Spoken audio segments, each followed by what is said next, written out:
وسلام على عباده الذين اصطفى أما بعد فأعوذ بالله من الشيطان الرجيم بسم الله الرحمن الرحيم وقال النبي صلى الله تبارك وتعالى عليه وسلم أدبني ربي فأحسن تأديبي او كما قال صلی اللہ تبارک و تعالی علیہ وسلم۔ حضور اکرم صلی اللہ علیہ وسلم کی احادیث طیبہ میں سے ایک حصہ تلاوت کیا ہے۔ دعا ہے کہ اللہ تبارک و تعالی اس کا صحیح مفہوم بیان کرنے کی اور ہم سب کو اس پر عمل کرنے کی توفیق نصیب فرما دے۔ دین اسلام انسان کو عبادت کے طریقے اور زندگی گزارنے کے ڈھنگ سکھاتا ہے۔ انسان پر سب سے پہلے اعتقادیات متوجہ ہوتے ہیں۔ اللہ کو ایک ماننا، ان کے رسولوں پر ایمان لانا، اللہ کی کتابوں پر ایمان لانا، تقدیر پر ایمان لانا، یہ اعتقادیات ہیں۔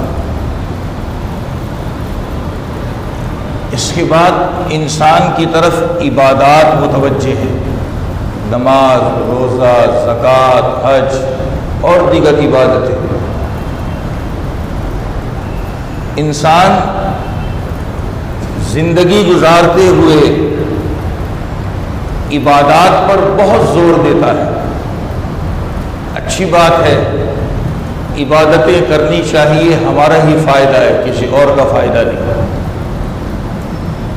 لیکن زندگی گزارنے کے طور و طریق کے اندر اسلام نے اخلاق بھی ہم کو سکھائے اور آداب بھی سکھائے۔ ہمارے اندر آداب، ہم شاید اس کو جانتے ہی نہیں کہ یہ بھی کوئی دنیا کے اندر چیز ہے، اور آداب نہ ہونے کی وجہ سے اپنی ذات تو دور کی بات ہے، اپنی عبادتیں بھی ہم خراب کر دیتے ہیں۔ دنیا کا ہر کام ہے اس کو اس کے سلیقے کے ساتھ کیا جاتا ہے۔ جب انسان اس کام کو سلیقے کے ساتھ نہ کرے تو وہ کام اچھا نہیں ہوتا۔ ہم جو کپڑے ہی پہنتے ہیں صرف پانی اور صابن سے دھو لینے کو کافی نہیں سمجھتے، حالانکہ کپڑے تو صاف ہو گئے، اسے نیل بھی لگاتے ہیں، کلف بھی لگاتے ہیں، استری بھی کرتے ہیں، پھر اس کو پہنتے ہیں۔ ایک انسان اپنی ذات پر پہننے والے کپڑے کا اتنا خیال کرتا ہے، اپنی پوری زندگی کا بھی خیال کرے کہ میری زندگی اس میں آداب ہے یا نہیں ہے، میری عبادتیں یہ ادب کے ساتھ ہو رہی ہیں یا ادب سے خالی ہیں۔ ہماری توجہ اس طرف نہیں جاتی۔ حضرات انبیاء کرام علیہم الصلاۃ والسلام اور اللہ رب العزت کے نیک بندے، ان کا اپنے اللہ کے ساتھ جو تعلق تھا وہ اسی ادب کے ساتھ تھا۔ حضور اکرم صلی اللہ علیہ وسلم نے فرمایا، ادبنی ربی فاحسن تادیبی، میرے رب نے میری تربیت کی، مجھے آداب سکھائے اور بہترین قسم کے آداب سکھائے۔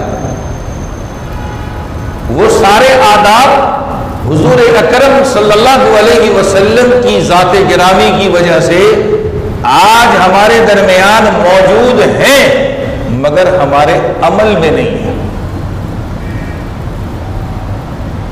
ایک موقع پر نبی نے فرمایا تھا، الدین کلہ ادب، یہ جتنا بھی پورا کا پورا دین ہے یہ سب ادب کا نام ہے، ادب کے بغیر کچھ بھی نہیں۔ دنیا کے اندر رہتے ہوئے دنیا کی جتنی بھی چیزیں ہیں ان ساری چیزوں کا ادب ہمارے اوپر لازم ہے۔ آج عبادت ہمارے اندر ہے، ادب نہیں ہے ہمارے اندر۔ جب ہم میں نہیں ہے تو ہماری اولاد میں بھی نہیں ہوتا، وہ بھی خالی ہوتے ہیں اس سے۔ آج بڑے پڑھے لکھے لوگ، اپنے آپ کو سمجھدار کہلانے والے لوگ، جب اپنی زبان سے گفتگو کرتے ہیں یا ان کی کچھ حرکتیں ظاہر ہوتی ہیں، ایسا معلوم ہوتا ہے کہ تربیت اچھے انداز میں نہیں ہوئی۔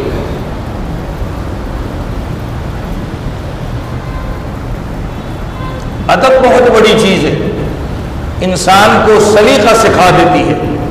جس انسان کے اندر ادب کا ملکہ ہوتا ہے وہ نازیبا قسم کی حرکتیں نہیں کرتا کہ ان حرکتوں کے کرنے کے بعد پھر اسے شرمندگی اٹھانی پڑے۔ اور جب انسان اس ادب کے ساتھ زندگی گزارتا ہے، اسی کو دنیا تہذیب کہتی ہے۔ ایک مہذب انسان ادب سے بنتا ہے۔ ابھی میں نے ایک بات کہی، جتنی بھی چیزیں اللہ تعالیٰ نے دی ہے، یہ جتنی بھی نعمتیں ہیں، یہ سب کے سب ادب کے قابل ہیں۔ انسان ان نعمتوں کی جتنی قدر کرتا ہے، ادب کرتا ہے، اللہ تعالیٰ اس بندے پر اتنا ہی احسان کا معاملہ فرماتا ہے۔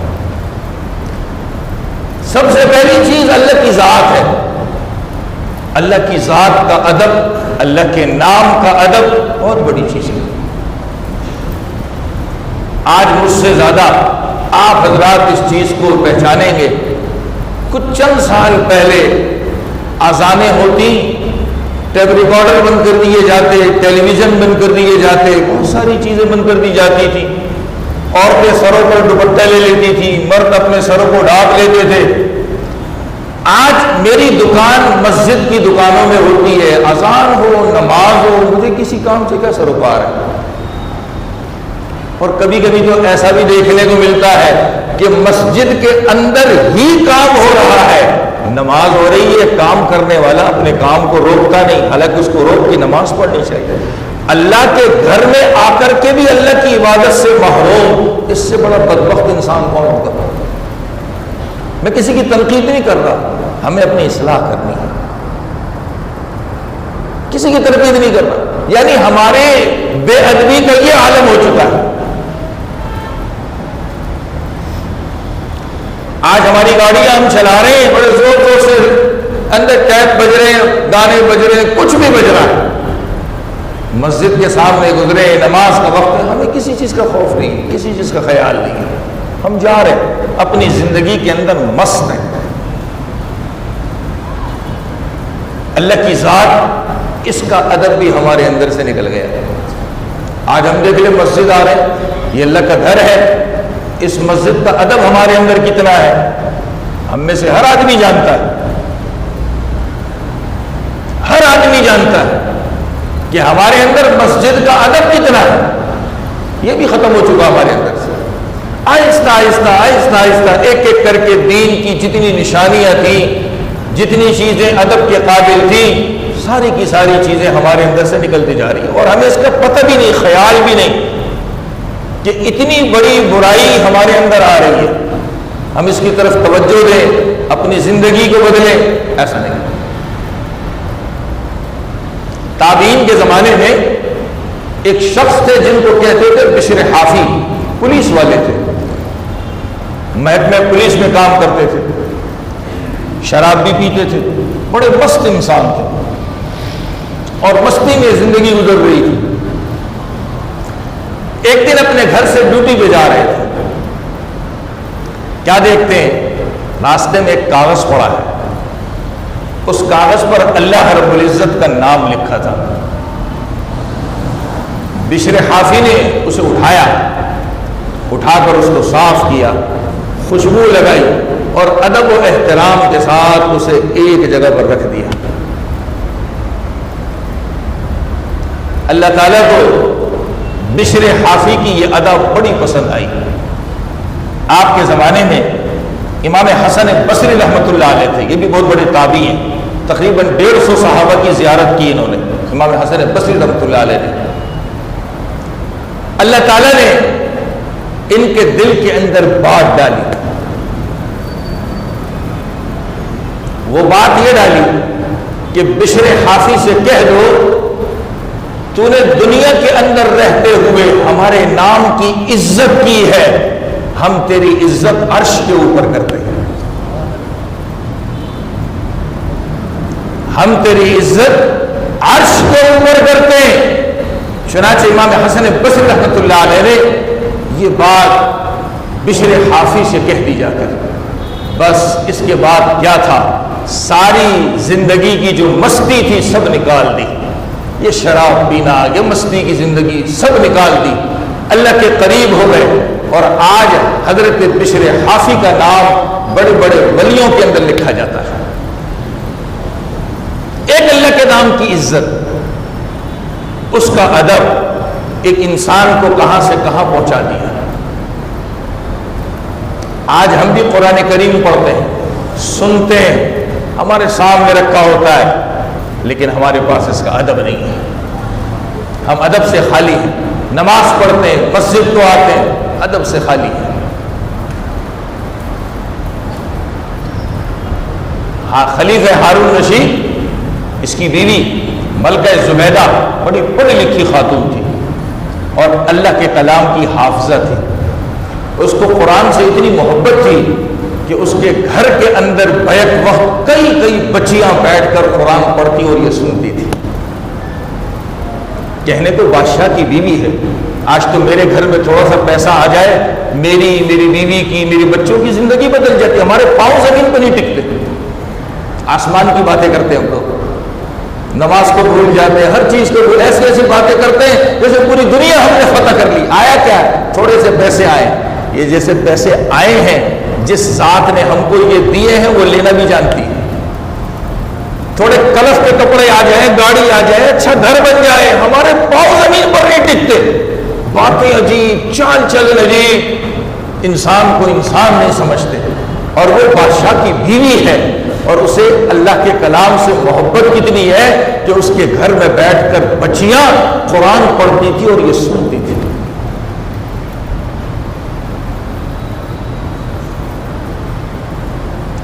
ایک دن گھر میں جھولا لگا ہوا تھا، جھولا جھول رہی تھی ملکہ زبیدہ، سر سے دوپٹہ کھسک گیا، حسن اتفاق کہ اس وقت آزان ہونے لگی۔ ملکہ زبیدہ نے جھولا روکا اور روکنے کے بعد اپنے سر کے اوپر دوپٹہ سے ہی کیا، بات آئی گئی ہوگی، انتقال ہو گیا۔ ان کی کسی عزیزہ نے ان کو خواب کے اندر دیکھا تو ملکہ زبیدہ سے پوچھا کہ اللہ کے یہاں کیا بنی؟ اس خواب دیکھنے والی نے خواب کے اندر سوال کیا کہ آپ نے جو اتنی بڑی نہر لوگوں کے لیے کھدوائی تھی، عرفات کے میدان میں جو حضرات گئے آج بھی وہاں اس کے نشانات موجود ہیں، ملکہ زبیدہ کے نہر کے پانی نہیں تھا اس علاقے میں، اس نے لوگوں کے فلاح و بہبود کے لیے ایک بہت بڑی نہر کھدوا دی، تاریخ میں اس کا حصہ ہے، بہت بڑا کام کیا تھا اس نے۔ تو اس نے خواب کے اندر ہی پوچھا کیا تیرے یہ نہر کھدوانا اللہ کے یہاں کام آ گیا؟ اللہ نے اس پر تیری بخشش کر دی؟ کہنے لگے نہیں، یہ اتنی بڑی پانی کی نہر میں نے کھدوائی لوگوں کے فائدے کے لیے، یہ میرے کام نہیں آئی۔ تو کہا پھر اللہ نے کیا معاملہ کیا؟ کہا اللہ نے مجھے بخش دیا۔ کس بات پہ بخشا؟ کہا اس بات پہ بخشا کہ اذان ہو رہی تھی، میرے سر سے دوپٹہ کھسک گیا تھا، میں نے جھولا روک کر دوپٹے سے اپنے سر کو صحیح کیا تھا، اللہ کو میری یہ ادا پسند آ گئی، اللہ نے اسی پر مجھے معاف کر دیا۔ ادب بہت بڑی چیز، بہت بڑی چیز۔ ایک مرتبہ ایک وفد حضور اکرم صلی اللہ علیہ وسلم کی خدمت میں آئے، ان کے لیے ایک قافلہ بھیجنا تھا، تو حضور اکرم صلی اللہ علیہ وسلم کی خدمت میں بڑے بڑے صحابہ بیٹھے تھے۔ اب اس قافلے کا سردار کس کو بنائے؟ تو حضرت ابوبکر صدیق رضی اللہ تعالیٰ کی زبان سے نکلا یا رسول اللہ حضرت قعقاع ابن معبد کو بنا دیں۔ حضرت عمر رضی اللہ تعالیٰ بھی بیٹھے تھے، تو آپ کی زبان سے نکلا یا رسول اللہ آپ اس کے مقابلے میں حضرت اقرع ابن حابس رضی اللہ تعالیٰ کو ان کا امیر بنا کر بڑا بنا کر بھیج دیں۔ یہ بات ابو بکر صدیق رضی اللہ تعالیٰ نے سنی تو آپ نے کہا اے عمر کیا بات ہے، ہر چیز کے اندر تم میری مخالفت کرتے ہو، وجہ کیا ہے اس بات کی؟ آپس میں تکرار ہو گئی اور تکرار ایسی بڑھی کہ نبی کے سامنے دونوں کی آوازیں بلند ہونا شروع ہو گئی۔ آسمان سے حضرت جبریل وحی لے کر کے آئے، پارہ 26 سورہ حجرات کی دوسری آیت ہے، یا ایھا الذین آمنوا لا ترفعوا اصواتکم فوق صوت النبی، ایمان والو نبی کی آواز پر اپنی آواز کو بلند نہ کرو، کہیں ایسا نہ ہو کہ ایسے کاموں کی وجہ سے ان تحبط اعمالکم وانتم لا تشعرون، تمہارے اعمال اللہ سارے ضائع کر دے تمہیں پتہ ہی نہیں چلے۔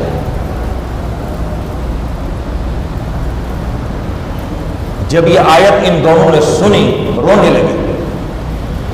کتابوں میں ایک عجیب بات لکھی ہے، حضرت عمر رضی اللہ تعالیٰ کے دل کے اوپر بڑا اثر ہوا اور اپنے دل کے اندر یہ تہیہ کیا اور کہا کرتے تھے کہ نبی کی مجلس میں بیٹھ کر میں ایسے باتیں کروں گا جیسے کسی کے کان میں سرگوشی کی جاتی ہے۔ حالانکہ حضرت عمر رضی اللہ تعالیٰ کی آواز بڑی بلند تھی، کتابوں میں لکھا ہے کہ میلوں تک آپ کی آواز سنائی دیتی تھی، میلوں تک، اتنی بلند آواز کے مالک تھے آپ۔ لیکن یہ آیت جب اتری قرآن کی تعظیم نے یہاں تک پہنچا دیا، کہنے لگے زندگی بھر اب کبھی جو ہے زور سے نہیں بولوں گا، نبی کی مجلس میں ایسے باتیں کروں گا جیسے کان میں سرگوشی کی جاتی ہے۔ صحیح مسلم کے اندر ایک روایت موجود ہے، ایک صحابی تھے، انہیں بھی یہ آیت پتہ چلی، جب یہ آیت انہوں نے سنی تو اللہ کے نبی کی مجلس میں مسجد میں آنا چھوڑ دیا۔ چند دن نبی علیہ الصلوۃ والسلام نے کچھ نہیں کہا۔ چند دنوں کے بعد ان کے پڑوسی تھے حضرت سعد بن زید، تو حضرت سعد سے کہا کیا بات ہے تمہارے پڑوسی جو ہے وہ مسجد میں نہیں آ رہے، بیمار ہے، کوئی پریشانی ہے، کوئی مصیبت ہے، کوئی تکلیف ہے؟ تو حضرت سعد کہنے لگے رسول اللہ مجھے تو معلوم نہیں ہے، میں معلوم کر کے آپ کو بتا دوں گا۔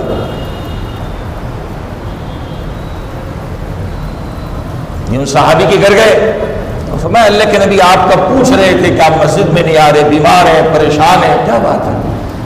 کہا اللہ کا فضل ہے، نہ بیمار ہوں نہ پریشانی ہے، کچھ بھی نہیں ہے۔ کہا پھر مسجد کیوں نہیں آ رہے؟ کہا قرآن کی یہ آیت ہے لا ترفعوا اصواتکم فوق صوت النبی، اپنی آواز کو نبی کی آواز سے بلند نہ کرو، تمہیں پتہ ہے میں بہت زور سے بولتا ہوں، میری آواز بہت بلند ہے، کہیں مجھ سے گستاخی نہ ہو جائے، اس لیے میں نے مسجد آنا چھوڑ دیا ہے۔ انہوں نے آ کر کے حضور اکرم صلی اللہ علیہ وسلم کو یہ قصہ سنایا، تو نبی نے کہا کہ جا کے اس سے کہہ دو کہ تم جہنمی نہیں ہو، تم جنتی ہو، تم مسجد آیا کرو۔ ان صحابہ کے دل کے اندر ادب کتنا تھا، ایک مرتبہ جو چیز سن لی سمجھ میں آ گئی دوبارہ زندگی میں ہوتی نہیں تھی۔ آج ہم بار بار سنتے پڑھتے دیکھتے ایک دوسرے کو بتاتے مگر خود عمل سے خالی ہیں۔ ہم دوسروں کو نصیحتیں کرتے ہیں، جب دوسرا کوئی غلط کام کرتا ہے تو ہم فلسفے جھاڑتے ہیں مگر خود عمل کرنے کے لیے تیار نہیں ہے۔ قرآن میں ہے لا تجعلوا دعاء الرسول بینکم کدعاء بعضکم بعضا، تم آپس میں ایک دوسرے کو جیسے پکارتے ہو نا، نام لے کے پکارتے ہیں یا کوئی لقب کے ساتھ پکارتے ہیں یا کسی شہرت کی چیز ہوتی ہے اس کے ساتھ پکارتے کہ فلاں او فلاں۔ اسلام نے ادب سکھایا کہ جیسے ایک دوسرے کو تم آپس میں پکارتے ہو اور پکار کر اپنی طرف متوجہ کرتے ہو، نبی کے ساتھ ایسا معاملہ نہ کرو. لا تجعلوا دعاء الرسول، نبی کو ایسے نہیں پکارنا. یہ سب کیا ہے؟ یہ ادب ہے. ادب سے انسان کے اندر تہذیب آ جاتی، مہذب انسان کہلاتا ہے. پھر یہ آدمی جو کام کرتا ہے بڑی شائستگی کے ساتھ کرتا ہے، سوچ سمجھ کر کے کرتا ہے، اور پھر اس سے ایسا کام وجود میں آتا ہے جس سے بہت سے لوگ نصیحت حاصل کرتے ہیں. آج تو ہمارا کام ہو یا ہماری بات ہو، ہر آدمی سے ہم پناہ مانگتے ہیں، تو بات نہ کرتا اچھا تھا، تو یہ کام نہ کرتا اچھا تھا. کیوں؟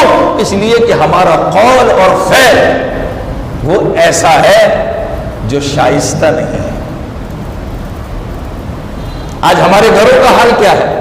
ہمارے چھوٹے بچے ہمارے سامنے ایسی کوئی حرکت کر دے جو نازیبا قسم کی حرکت ہوتی ہے، بری ہوتی ہے، اخلاق سے گری ہوئی ہوتی ہے، ہم ہنستے ہیں، ٹھٹھے مارتے ہیں اس کے اوپر. اور پھر گھر میں کوئی مہمان آئے، رشتہ دار آئے، تو اس کے سامنے ایسے فخر سے بولتے ہیں جیسے ہمارے بچے نے بڑا اچھا کام کیا ہے. ہمارے انڈیا کے اندر ایک اللہ والے گزرے، ان کا ایک بچہ تھا چھوٹا سا. ایک دن گھر میں بیٹھے تھے تو اپنے بچے سے کہا کہ بیٹا تکیہ لے کے آؤ، مجھے سہارا لگانا ہے. بچہ تو بچہ تھا، معصوم تھا. اس نے کہا کہ ابا جان کون سا تکیہ لے کے آؤں؟ جو میرا چھوٹا تکیہ ہے وہ لے کے آؤں یا کوئی اور؟ باپ کے کان کھڑے ہو گئے.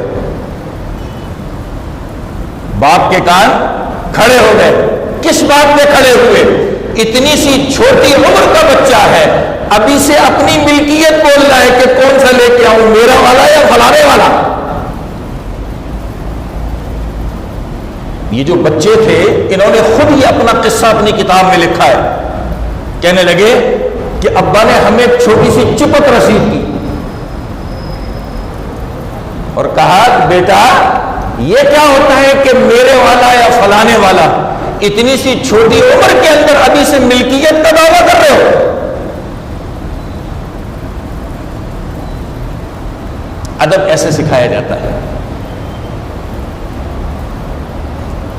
ہمارے نبی کے ساتھ ایک چھوٹا سا بچہ حضرت عبداللہ بن جعفر، حضرت جعفر کے صاحبزادے تھے، حضرت جعفر نبی کے کزن ہیں رضی اللہ تعالی. راستے میں جا رہے، اللہ کے نبی نے اپنا ہاتھ ان پہ رکھا ہوا. چلتے چلتے کہا بیٹا جب تم پیشاب کرنے جاؤ تو ایسے کرو، ایسے کرو، ایسے کرو. چھوٹے سے بچے کو سکھا رہے. ہمارے تو بڑے بھی جو ہے ان کو پیشاب پخانہ کرنے کا طریقہ نہیں آتا، اور ہمارے نبی چھوٹے چھوٹے بچوں کو سکھا رہے ہیں. تو آج ہمارے گھروں کے اندر جب ہمارے بچے اس قسم کی حرکتیں کرتے ہیں بڑے خوش ہوتے ہیں، اور پھر ان بچوں کے سامنے، رشتہ داروں کے سامنے، آنے والے مہمانوں کے سامنے ہم اپنے بچے کی ان باتوں کو بڑے فخر کے ساتھ بول رہے ہوتے جیسے بہت بڑا اچھا کارنامہ انجام دیا. یہ کارنامہ نہیں ہے. اگر بچہ نازیبا قسم کی حرکتیں کر رہا ہے، اسے بچپن ہی میں سکھانا ہے کہ بیٹا یہ حرکتیں ایسی نہیں کرتے. اگر بچپن میں نہیں سکھایا تو بڑی عمر میں اس نے پھر کیا سیکھا؟ ایک مسئلہ اور بھی ہے. ہمارے ذہن میں ایک بات بیٹھی نا، بڑوں کے سیکھ لے گا، ابھی تو بچہ ہے، بڑوں کے سیکھ لے گا، ابھی تو بچہ ہے. تو پھر کھانا کھانا کیوں سکھاتے؟ بڑوں کے خود سیکھ لے گا. یہ بھی نہ سکھائے، کیا ضرورت پیش آ گئی اس کی؟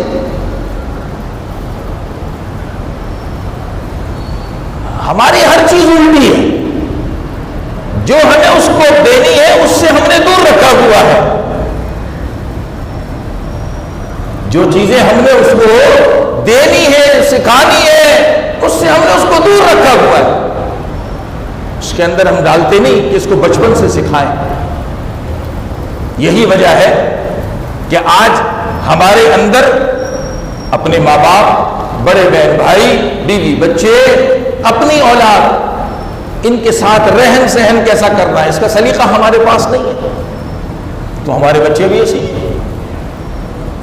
ہم اپنے ماں باپ کو نام سے پکارتے ہیں، تو ہمارے بچوں کے تو دادا دادی ہیں وہ بھی نام سے پکارتے ہیں. ہماری بیگمات جو ہے میاؤں کو نام سے پکارتی ہے، بچے بھی وہی کام کرتے ہیں. آج ہماری اس کی طرف توجہ ہی نہیں ہے. یہ ہے تو چھوٹی چھوٹی باتیں، مگر انسان کے اندر تہذیب پیدا کرتی ہیں. ان چیزوں کو اپنے اندر جگہ دینی چاہیے. میں نے شروع میں ایک بات کہی کہ دنیا کے اندر جتنی چیزیں اللہ تعالیٰ نے دی ہے ان سب چیزوں کی ہمیں قدر کرنی چاہیے. میں ایک چھوٹی سی مثال دیتا ہوں. یہ ہمارے پاس نوٹ ہے نا، نوٹ یہ اللہ کی نعمت ہے. اگر یہ نہ ہو تو کوئی چیز ہم خرید سکتے ہیں؟ کچھ نہیں خرید سکتے. کبھی گننے بیٹھتے ہیں ہم اس کو پاؤں کے نیچے دبا دیتے ہیں. ان نوٹوں کو پاؤں کے نیچے دبا دیتے ہیں، پاؤں کے نیچے. ایک کاغذ ہے کوئی مسئلہ نہیں، لیکن ایک نعمت ہے اللہ تعالیٰ کی. یہ نعمت نہ ہو تو کیسے ترستے ہیں اس کے لیے. کھانا ہے، ہمارے بچے کھا رہے ہیں، گھر میں پھیلا رہے ہیں، گرا رہے ہیں، ہمارے پاؤں میں آ رہا ہے. ماسی آئے گی وہ صفائی کرے گی. رزق کی ناقدری ہے، نعمتوں کی ناقدری ہے، اور وہ ساری نعمتیں. ان نعمتوں کی ہمارے پاس ناقدریاں ہیں تو پھر وہ نعمتیں ہم سے چھین لی جاتی ہیں. رزق کی قدر نہیں ہوتی، کھانے پینے کی چیزوں کی اللہ اس کو چھینتا ہے.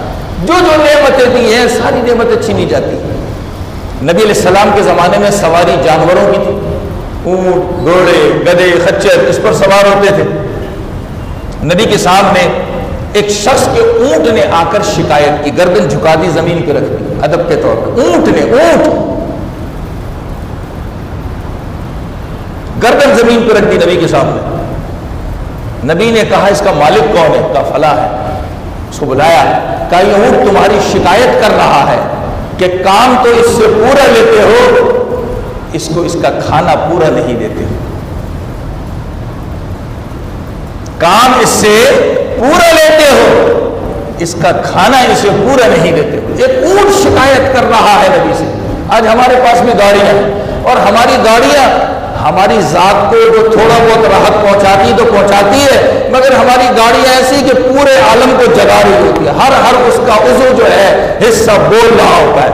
کیا سائلنسروں کا بولنا، کیا مڈگاڑوں کا بولنا، کیا کیا چیزوں کا بولنا. اس گاڑی والے کا حال یہ ہوتا ہے اسے ہارن بجانے کی ضرورت نہیں، اس کی پوری گاڑی بولتی جا رہی ہے، سب بیدار ہو رہے، کوئی چیز آ رہی ہے. یہ نعمت کی ناقدری ہے.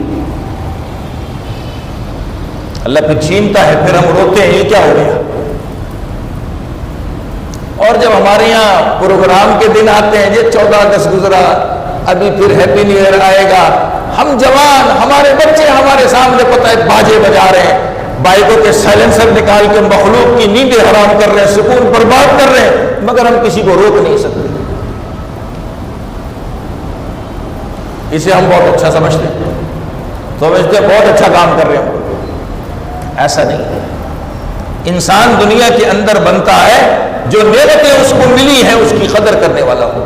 اور جب نعمتوں کی قدر کرتا ہے اللہ نعمتیں بڑھا بھی دیتے ہیں اور وہ انسان مہذب کہلاتا ہے. ہمارا چلنا، ہمارا پھرنا، ہمارا اٹھنا، ہمارا بیٹھنا، کھانا پینا، گفتگو، ہر چیز توڑ کر کے ہو، تہذیب کے دائرے میں ہو. کس سے اس کو تکلیف ہو رہی ہے اور کس سے تکلیف نہیں ہو رہی، یہی انسان صرف سوچ لے.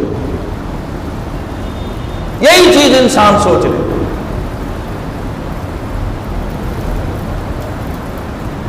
یہ تو میں نے دنیا کی باتیں کی نا، باہر کی زندگی کی. حضرت علی رضی اللہ تعالی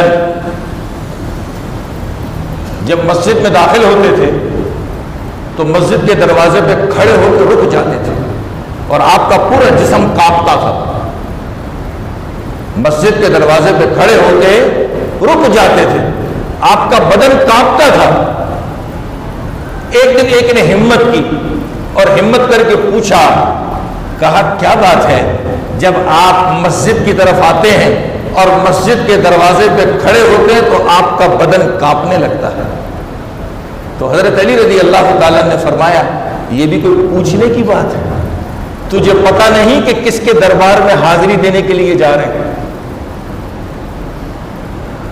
تجھے اتنا بھی اندازہ نہیں ہے کہ کس کے دربار میں حاضری دینے کے لیے جا رہے ہیں؟ یہ بھی کوئی پوچھنے کی بات ہے۔ احکم الحاکمین کے دربار میں جا رہے ہیں، یہاں بھی اگر کھڑے ہو کر کے ہم کانپے نہیں، اس اللہ سے ڈرے نہیں، تو پھر کہاں ڈریں گے؟ یہ تو اس کا گھر ہے۔ آج تو ہم مسجد کے اندر آ جاتے ہیں، خوف خدا نکل جاتا ہے، اور ہم تو جب مسجد سے نماز پڑھ کے نکل رہے ہوتے ہیں، خدا کی قسم کبھی کبھی دیکھتا ہوں بڑا حیران ہوتا ہوں، ہے چھوٹی سی بات، بہت چھوٹی سی بات، بہت چھوٹی سی۔ ہم جب مسجد سے نکلتے ہیں تو ہمیں چپلیں پہننی ہوتی ہیں، ہم مسجد کے دروازے میں چپل ایسی زور سے اوپر سے پھینکتے ہیں جیسے بہت بڑا احسان کر کے جا رہے ہیں۔ کبھی سوچا ہم نے؟ میں نے ایک بزرگ سے ایک بات سنی تھی، بہت پہلے کی بات، بہت پہلے کی بات، ایک بزرگ سے میں نے سنی تھی اسی بات کے اوپر کہ جو ہم مسجد سے چپلیں زور سے پھینک کر کے نکلتے ہیں، کہا یہ بات سوچ لیا کرو، آج یہ زمین ہے جس زمین کے اوپر ہم یہ چپلیں زور سے پھینک رہے ہیں، اگر اللہ تعالیٰ نے مجھے اسی جگہ رکھا ہوتا اور لوگ میرے اوپر اس طرح چپلیں پھینک رہے ہوتے تو میرا کیا حال ہوتا؟ یہ زمین بھی تو اللہ کی مخلوق ہے نا۔ بہت باریک بات کہی، بہت باریک۔ آج مجھے اللہ نے انسان بنایا، میں احسان مانوں، اگر وہ مجھے انسان نہ بناتا، زمین کا ٹکڑا بنا دیتا اور اسی زمین کے ٹکڑے کے اوپر اس طرح زور زور سے چپلیں پھینکی جا رہی ہوتی تو میرا کیا حال ہوتا؟ میرے اوپر کتنی چپلیں گر رہی ہوتی۔ ہم اتنا بھی نہیں سوچتے کہ جو چپلیں زور سے پٹک رہے ہیں اس سے کسی کی نماز خراب ہوگی، یا دروازے میں جو مٹی گندگی پڑی ہو میری چپلوں سے مسجد کے حصے میں آنا، ایسے کچھ۔ ہم تو مسجد کے احاطے میں گندگی مزید کرتے ہیں بجائے اس کے کہ وہاں سے گندگی کو صاف کریں۔ ہم وہاں کرتے ہیں اور مزید گندگی کرتے ہیں۔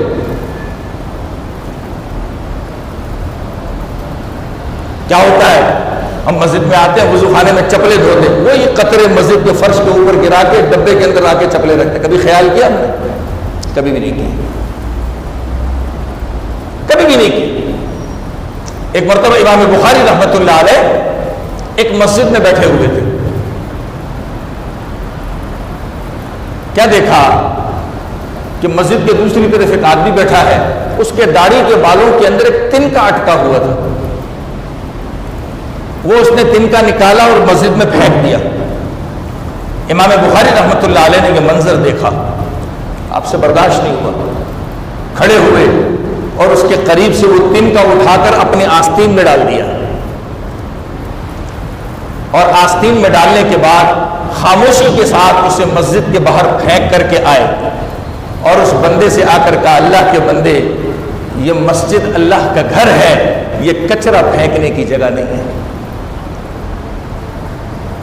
یہ مسجد اللہ کا گھر ہے، یہ کچرا پھینکنے کی جگہ نہیں ہے۔ ہم تو خود مسجد کے اندر گندگی کرتے، یہ چپلوں کی مٹی، یہ چپلیں دھوئے اس کے قطرے، یہ سب مسجد میں گر رہے، گرد ہمیں کچھ ہوش ہی نہیں، اس سے کوئی گرے گا کیا ہوگا کچھ پتہ نہیں، کسی کا خیال کر رہے ہیں نہیں کر رہے کچھ پتہ نہیں ہمیں، بس یا شیخ اپنی اپنی دیکھ۔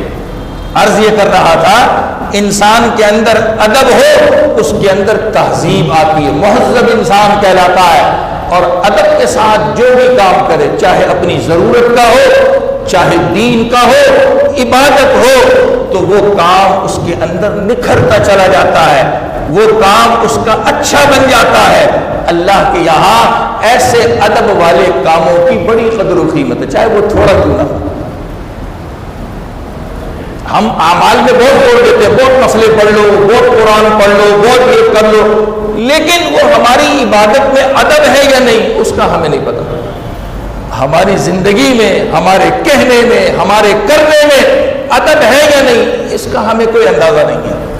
تو نبی نے فرمایا کہ میرے رب نے مجھے تہذیب، ادب سکھایا، اور بہترین طریقے سے مجھے ادب سکھایا، اور وہی سارا کا سارا ادب ہمارے پاس موجود ہے۔ ضرورت اس بات کی ہے کہ اللہ کرے کہ ہم اپنے سارے کام سوچ کر سمجھ کر ادب کے ساتھ کرنے والے ہوں، یہ بہت بڑی اس چیز کی ضرورت ہے، ہمارے اندر اس کی کمی ہے، یہ ہے۔ بار اللہ تعالیٰ ہمیں عمل کی توفیق عطا فرما دے۔ چند دن نبی علیہ الصلوۃ والسلام